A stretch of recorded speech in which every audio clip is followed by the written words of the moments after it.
দেশের গণতন্ত্রিকামী জনগণকে বাংলাদেশ জাতীয়তাবাদী দল বিএনপির ৪৬তম প্রতিষ্ঠা বার্ষিকীর শুভেচ্ছা।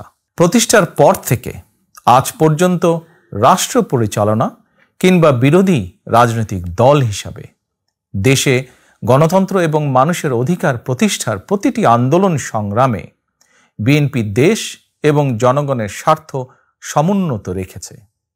এ কারণেই শত প্রতিকূল পরিস্থিতি পেরিয়েও দেশের গণতন্ত্রকামী জনগণের কাছে স্বাধীনতার ঘোষকের দল বিএনপি সবচেয়ে জনপ্রিয় এবং বিশ্বস্ত রাজনৈতিক প্রতিষ্ঠান।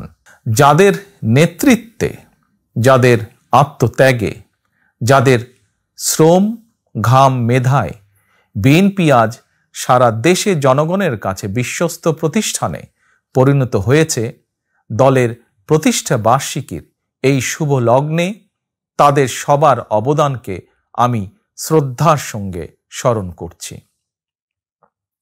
প্রিয় দেশবাসী, দেশ বর্তমানে ইতিহাসের এক সন্ধিক্ষণে এসে দাঁড়িয়েছে। ছাত্র জনতার আকাঙ্ক্ষার বৈষম্যহীন বাংলাদেশ গড়ার কঠিন এক চ্যালেঞ্জের মুখে অন্তর্বর্তীকালীন সরকার। হাজারো শহীদের আত্মত্যাগ আর অসংখ্য ছাত্র জনতার নিদারুণ যন্ত্রণাকর পরিস্থিতির মধ্য দিয়ে গত ৫ই অগস্ট দেশ স্বৈরাচার মুক্ত হয়েছে। তবে গণ অভ্যুত্থানের সাফল্য এবং সম্ভাবনা নস্যাৎ করে দিতে স্বৈরাচারের দোসররা এখনও ষড়যন্ত্র অব্যাহত রেখেছে। আমি বিশ্বাস করি বাংলাদেশের পক্ষে শক্তি সতর্ক থাকলে বাংলাদেশকে আর বিপথে নেওয়া যাবে না।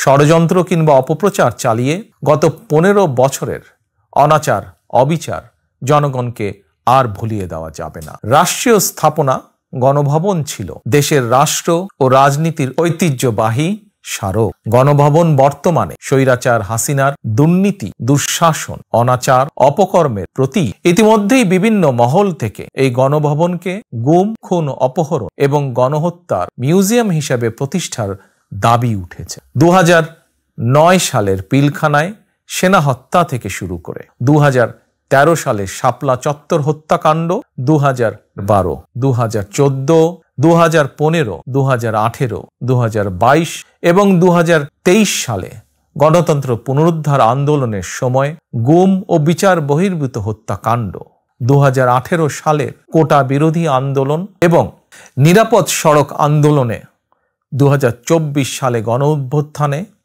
শহীদ এবং গুম হওয়া মানুষদের স্মৃতিগুলো এই মিউজিয়ামে সংরক্ষিত থাকবে। অবৈধ ক্ষমতায় থাকার জন্য বাংলাদেশে আর কোনো শাসক যাতে স্বৈরাচারী হাসিনার মতন বর্বরচিত পথ অনুসরণ না করে, ভবিষ্যৎ প্রজন্মের কাছে এই মিউজিয়ামেই সেই বার্তাই বহন করবে।